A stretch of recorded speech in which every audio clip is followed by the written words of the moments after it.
내가 만일 내 입으로 예수를 주로 시인하며 또 하나님께서 그를 죽은 자 가운데서 살리신 것을 내 마음에 믿으면 구원을 받으리라. 사람이 마음으로 믿어 의에 이르고 입으로 시인하여 구원에 이르느니라. 성경에 이르되 누구든지 그를 믿는 자는 부끄러움을 당하지 아니하리라 하니 유대인이나 헬라인이나 차별이 없음이라. 한 분이신 주께서 모든 사람의 주가 되사 그를 부르는 모든 사람에게 부요하시도다. 누구든지 주의 이름을 부르는 자는 구원을 받으리라. 오늘 우리가 함께 읽은 본문의 말씀입니다. 예수 그리스도를 주로 마음에 믿고 입으로 시인하면 구원에 이른다. 그리고 그것은 유대인이든 헬라인이든 즉 누구든지 하나님의 선민이라고 일컫는 유대인이 아닐지라도 이방인일지라도 한 분이신 주, 한 분이신 하나님 안에서 모두 구원을 얻을 수 있다라고 말하고 있는 것이죠. 이 말에 대해서 유대주의자들은 좀 꺼리낌과 반감을 가졌습니다. 왜냐하면 여전히 유대적인 사고방식에 집착되어 있었기 때문에 단지 마음으로 믿고 시인한다고 해서 어떻게 구원을 받을 수 있느냐? 율법을 지켜야 된다. 율법의 어떤 부분이라도 준수하고 준행을 해야지 그렇지 않으면 하나님의 율례를, 영원한 율례를 어기는 것이다 라고 생각을 한 것이죠. 그런데 그들은 이 의미를 잘못 이해하고 있었기 때문입니다. 왜냐하면 이들은 자신들이 추구하는 율법의 의를 하나님을 믿는 믿음의 의, 예수 그리스도 안에 있는 믿음의 의를 통해서 이해를 하지 못했던 것이죠.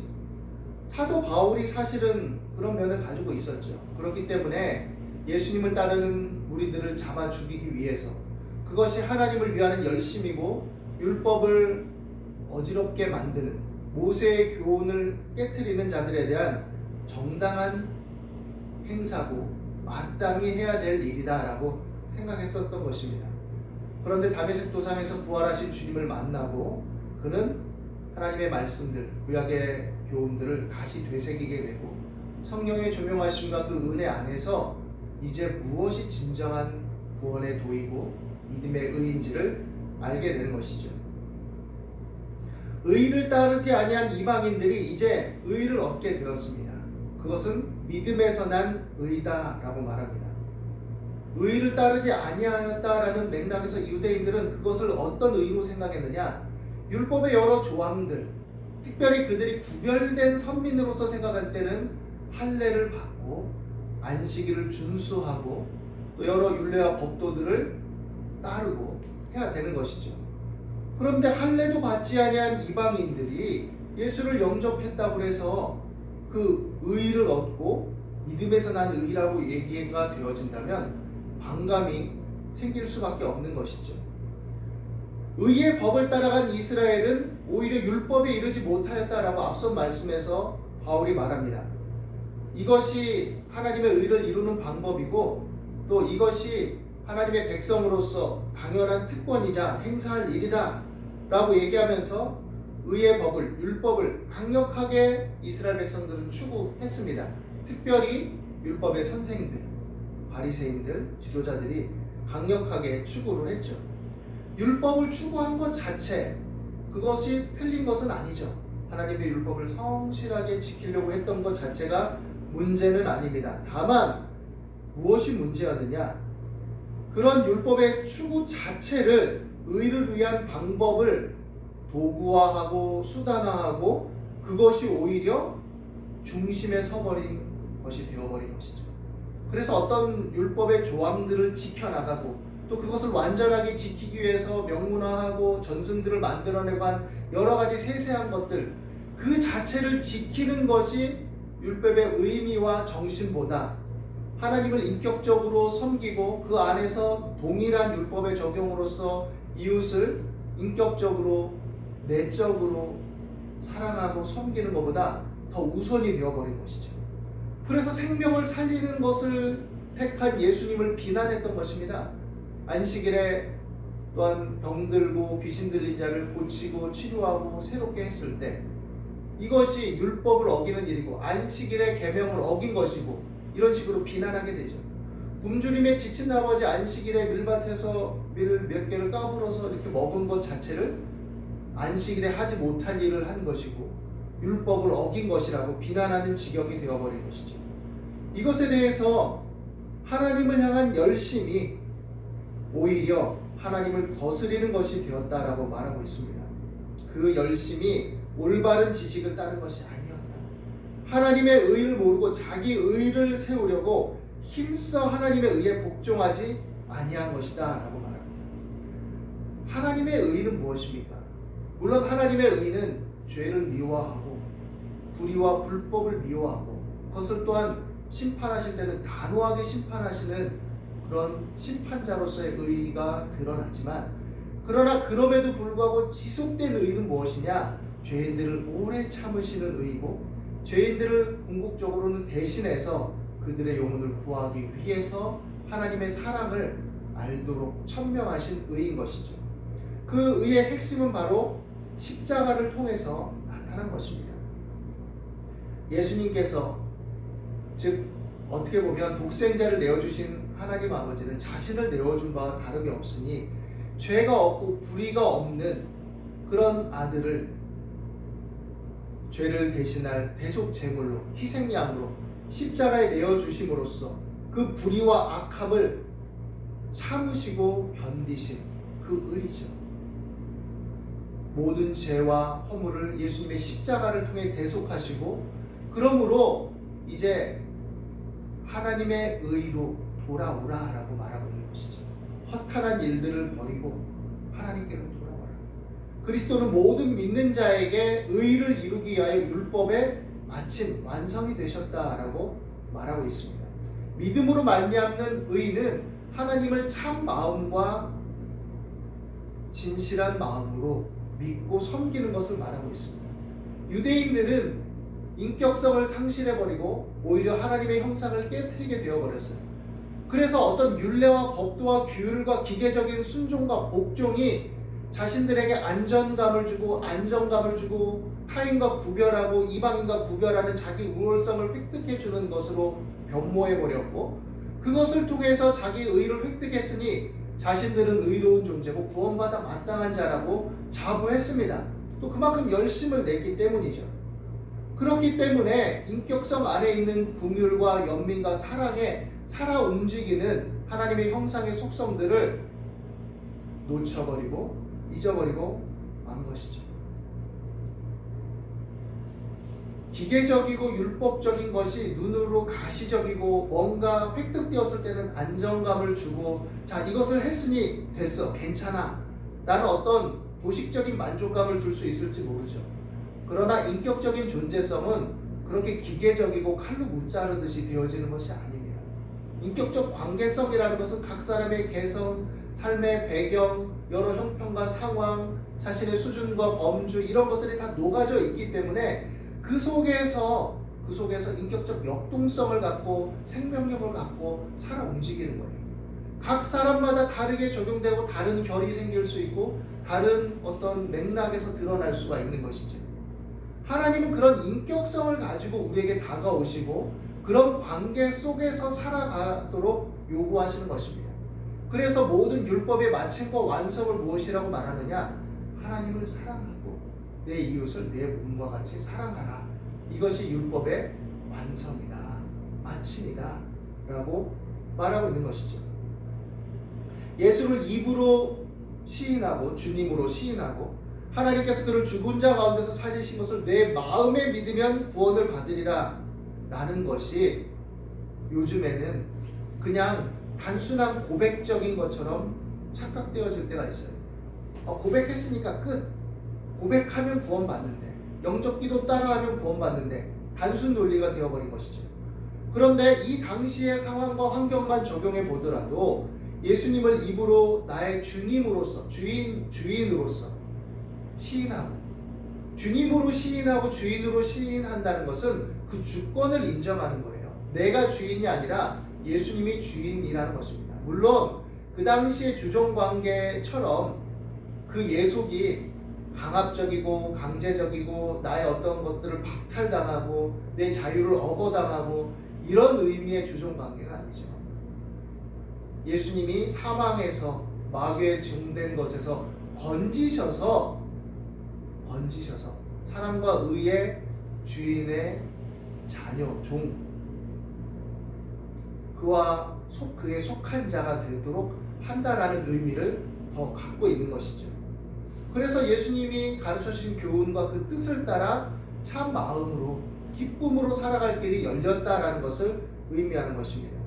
또 하나님께서 그를 죽은 자 가운데서 살리신 것을 내 마음에 믿으면 구원을 받으리라. 이것은 단순한 이념이나 어떤 상징적인 상징성을 만들어 놓고 그 이념을 실현하고 마음의 위안을 받고 살아간다는 것이 아니라 실제적인 삶 속에서 죽음에서 부활하신 주님이 우리를 구원하시고 우리도 동일하게 예수 그리스도 안에서 사망 권세 이기고 부활의 소망에 참여하게 된다는 것을 확실하게 믿는 것을 의미하는 것이고 확실하게 그것이 보장된다는 것을 의미하는 것이죠.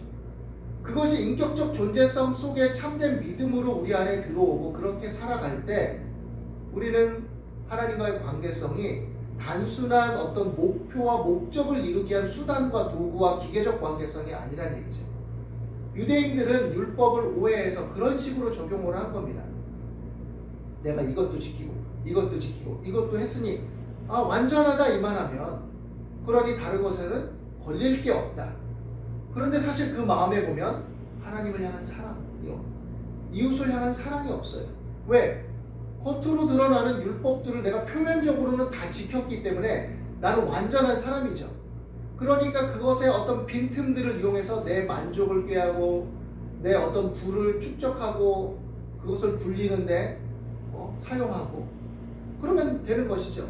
내 앞에 가난한 자들이 있어도 나는 하나님의 표면상 율법을 다 완성했기 때문에 그들이 어떻게 살든 그것은 그들의 책임이고 그들이 하나님을 경외하지 않았기 때문에 뭔가 죄가 있기 때문에 징벌을 받고 또 심은 대로 거두는 거고 이런 논리가 성립이 되는 것이죠.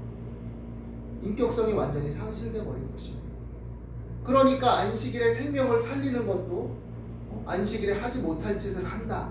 율법의 세세한 조항들을 자신들이 더 확장시켜서 철저하게 지키기 위한 명목으로 만든 것들을 적용해서 예수님을 비난하고 귀신을 쫓아내서 오히려 자유함을 얻은 사람들, 병을 고쳐서 자유함을 얻은 사람들을 하나님의 치료와 사랑으로 여기고 율법의 근본적인 정신과 의미가 그런 치료와 사랑을 위해 주어졌다는 것을 이해하지 못한 채 오히려 그것들을 세세하게 쪼개서 그것들의 완전함 속에 자신들을 의롭다고 생각하고 정죄하고 비난하게 급급하게 짝이 없는 그런 일들을 자행했던 것이죠. 예수님은 그 열심이, 바울은 그 열심이 오히려 하나님의 참된 의를 거스리고 있다라고 말한 것입니다. 진정한 믿음의 의는 하나님께서 인간들을 위해, 죄인들을 위해 그 불의와 불법을 버리고 하나님 안에서 참된 사랑, 자유하게 하는 율법의 의미를 알고 하나님의 의를 덧입어서 구원의 영광과 그 은혜에 참여하라고 요구하시는 그 하나님의 의를 예수님의 십자가를 보고 깨달으라는 것이죠. 하나님이 죄와 불의와 불법을 미워하셔서 그것을 심판하시는 분이지만 예수님의 대속의 은혜를 통해 누구든지 그 이면에 그 죄를 미워하신 하나님이 그들을 구원하시고 치료하셔서 진정한 자유와 사랑에 거하게 하시기 원하시는 분이라는 것을 알라라는 것이죠. 그래서 누구든지 예수를 주로 시인하고 마음에 믿으면 그 은혜 안에 구원받은 자녀로서 참 마음과 참 믿음으로 자유하게 하나님을 사랑하는 삶을 살아가고 그 사랑을 덧입어서 내 자신을 사랑하고 이웃을 사랑하는 인격적 생동성의 길이 열린 것이죠. 그래서 우리의 믿음은 사랑으로 행하는 믿음이다라고 정의하고 있습니다. 갈라디아에서 보면 사랑으로 역사하는 믿음, 사랑으로 행하는 믿음이다 라고 이렇게 말하고 있는 것이죠. 그리고 그 의는, 그 구원의 의를 얻는 것은 차별이 없다라고 말합니다. 좀 더 풀어서 설명해 보면 우리가 하나님의 자녀가 되는 것은 율법적인 도구나 수단들을 이용해서 기계적으로 그것들을 적용해서 그것들을 맞춰서 살고 그 안에 숨으면 구원받는다는 의미가 아니라 하나님의 사랑을 알고 그 은혜를 알고 우리가 하나님의 형상을 따라 창조되었다는 것을 알고 그 믿음의 의를 힘입어서 자유함으로 하나님의 사랑을 따라 살아가는 것이다 라는 것이죠. 연인이 있습니다. 또 부부가 있다고 해봅시다. 서로 사랑하며 또 그 사랑 안에서 서로 신뢰하고 신의를 지키며 살아가기 위해서 사랑하는 마음으로 서로의 주어진 조건과 환경 속에 최선을 다하면 그것을 사랑이라고 우리는 말할 수 있죠. 그런데 어떤 조항들을 다 만들어 놓고 사랑하니까 하루에 3번씩 나에게 이런 일들을 도와줘야 돼. 한 달에 몇 번은 외식을 하고 나에게 이만한 선물을 사줘야 되고 부인은 남편을 위해서 이런 음식을 꼭 해줘야 되고 남편이 좋아하는 반찬이 이거니까 의무적으로 하루에 한 번씩은 이런 반찬을 해야 되고 막 이런저런 조항들을 다 달아놓고 때로 힘들고 피곤하고 어려워서 때로 문제가 있어서 또 경제적으로 힘들어져서 그 몇 가지 조항들을 어겼다고 해봅시다. 그러면 내가 원하고 내가 좋아하는 것들을 어겼으니 너는 사랑을 위배했고 너는 사랑하지 않는 것이고 부부간의 신의를 저버렸고 너는 잘못한 거야. 그리고 그것이 한쪽이 병들거나 몸이 약해지고 힘들어서 지속적으로 진행되지 못한다고 해봅시다. 저는 마음이 있는데 너는 마음뿐이잖아. 그러나 너는 행하지 않았어. 그러니 너는 정죄받아 마땅해 라고 말한다면 그것이 진정한 사랑이고 진정한 신뢰라고 말할 수 있을까요? 그렇지 않죠. 하나님의 의는 이런 것들에 대해서 유대주의자들에게 말하고 있는 것이죠. 부모 자녀 간에도 마찬가지죠. 주어진 것 속에서 최선을 다해서 살아낼 때 그것을 존중하고 존경하고 사랑하는 거죠. 자녀들이 자녀마다 다 다르고 또 남의 자녀와 또 다르고 주어진 조건이 다 다르죠. 또 내가 해준 게 다르고 그들이 받은 게 다르고 다 저마다의 각 개인의 가정의 형편과 상황과 범주들이 다 있죠. 그 속에서 부모가 최선을 다하고 자녀들이 최선을 다했을 때 만족스럽지 않아도 그것은 어떤 획일적인 기준을 통해서 만족의 유무를 찾는 게 아니죠. 내 자녀가 이렇게밖에 내가 못 해줬는데 그래도 이렇게 열심히 살아내고 최선을 다해서 이렇게 건실하게 살아가고 성장하고 학교도 다니고 또 직업도 갖고 일도 하고 그랬으니 참 훌륭하다. 가치 있다. 너는 대단하다 라고 인정을 해야죠. 그런데 그렇지 않고 남의 집 부모는 뭐 이렇게 못해줘도 이렇게 잘 돼가지고 막 이렇게 벌어서 이렇게 해주던데 너는 그게 뭐냐 라고 비난한다면 그것은 잘못된 것이죠. 주어진 범주에서 버텨내고 살아가는 것을 인정해주고 그것에 대해서 훌륭하다라고 가치를 인정해줘야 되죠.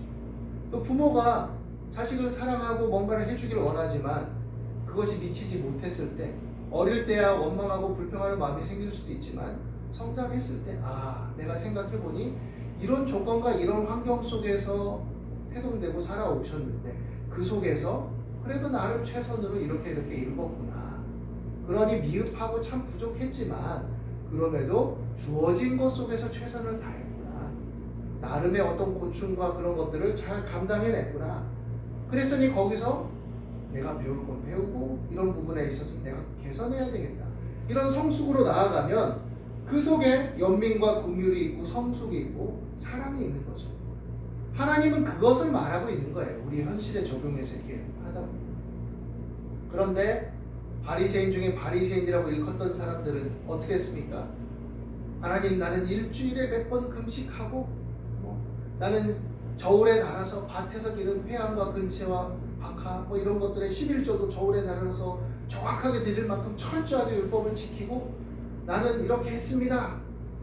그렇게 자랑스럽게 기도했죠. 그런데 자기 집 문전에는 돌봄받지 못한 백성들, 주어진 환경, 타고난 환경이 열악하고 힘들다 보니 먹고 살기 위해서 어쩔 수 없이 타협적이 될 수밖에 없는 사람들, 그 가련함과 긍휼함은 보지 않은 채 나는 이렇게 율법을 잘 지켰으니 하나님의 택하심이고 은혜고 감사합니다라고 외치고 있고, 어떻게 보면 예전에 어떤 자료들을 보니까 그 당시 세리 중에는 레위인들 출신들이 많다고 하는데, 왜냐 율법의 정신들이 제대로 지켜지지 않고 또 외세에 의해서 억압당하고 이런 상황과 환경이 초래되다 보니 레위인들이 어떤 자신들의 역할을 할 만큼 구성 여건이 되지 않는 것이죠. 백성들이 어려우니 레위인들도 보살필 수 없는 거죠. 흩어져 살다가 그래도 글이나 읽고 뭐를 할 수 있으니 그 당시 먹고 살기 위해서 세리라는 직업으로 많이 빠져들었다라는 어떤 자료를 본 기억이 있는 것 같아요. 그러니 어쨌든 먹고 살려고 가족들을 건사해야 되니 타협적으로 살다가 그 신세가 처량하고 자신이 그래도 하나님의 백성인데 이렇게 살고 있으니 한탄하면서 주여 이 죄인을 불쌍히 여기십시오 한탄하고 가슴을 치고 있는데, 그를 긍휼히 여기고 그것을 개선하기 위한 도모는 못할 망정 차별화시키고 차등화시키고 그를 정죄해서 자신의 우월성을 만드는 데만 급급한 그 마음이 진정으로 하나님이 원하는 마음이 아니다라는 것이죠. 긍휼과 연민, 의와 인과 신은 저버렸다라고 예수님이 얘기했죠. 다 저버리게 된 것이죠. 그래서 진정한 믿음의 의가 뭐냐? 하나님의 형상을 회복하는 것입니다. 기계적 율법을 적용하고 잔인하고 의를 표방해서 정죄하고 다른 사람들이 죽어가고 아파하고 고통하는 것들을 쉽게 판단해버리고 이런 것이 아니라 긍휼과 연민을 가지고 안타깝게 여기는 하나님의 사랑, 그리고 우리 모든 사람의 죄를 인해서 불쌍히 여기심으로 십자가를 통해 누구든지 주의 이름을 부르는 자는 구원받기를 원한다는 그 사랑을 알라라는 것이죠. 그 사랑 안에서 용납하고 불쌍히 여기고 하나님의 형상을 따라 살아가는 것. 다른 서신에 의하면 바울이 말한 바와 같이 너희도 전에는 죽을 죄인이고 악한 자였다는 것을 기억하고 다른 사람들을 불쌍히 여기고 함부로 정죄하지 말라라고 얘기했죠. 그 사랑 안에서 우리가 믿음으로 예수님을 믿고 주로 시인하고 마음으로서 그것을 따라 살아갈 때 그것이 진정한 믿음이요 의의 열매를 추구하는 삶이다라고 얘기하고 있는 것입니다. 믿음은 무엇입니까? 예수 그리스도께서 우리 죄를 대신해서 십자가에서 죽으시고 부활하심으로써 그 은혜를 인해서 우리가 값없이 죄 사함을 받았다는 것이죠. 그러나 그것은 단순하고 기계적인 고백으로 그치는 게 아니라 그러한 믿음이 우리의 인격성 속에 들어와서 우리가 그렇게 살아갈 때 각자 주어진 범위와 범주와 상황과 형편이 다르지만 그 속에서 하나님은 그들의 각자의 형편과 사정에 맞게 긍휼과 자비와 연민으로서 용납하시고 이해하시고 돌보시고 구원하신다라는 것이죠. 그 은혜로 우리가 부름을 받았고 그 은혜 안에서 각자의 형편과 상황을 우리가 서로 헤아리며 용납하고 하나가 되라라고 요구하고 있는 것입니다. 이 믿음 안에서 주의 이름을 부르는 구원받은 백성들로서 서로 돌아보아 사랑과 선행을 격려하고 부활의 소망 가운데 믿음의 담대함을 가지고 살아갈 수 있는 저와 여러분이 되시기를 예수님의 이름으로 축원합니다. 기도하겠습니다. 하나님, 우리는 연약하나 그 은혜 안에 우리를 부르시고 하나님의 사랑 안에서 참 자유함을 주심을 감사합니다. 그러므로 이 사랑으로 인해서 우리가 다시는 죄의 종노릇 하지 말고 또 서로 돌아봐 사랑과 선행을 격려하고 긍휼히 여기며 서로 겉모습으로 차별하고 비난하지 말고 용납하며 불쌍히 여기며 또 주 안에서 서로 사랑으로 행하는 믿음으로 성장하고 성숙할 수 있도록 연합하기에 부족함이 없도록 인도하여 주옵소서. 오늘도 우리 가운데 함께 하심을 감사합니다. 예수 그리스도 이름으로 기도드립니다.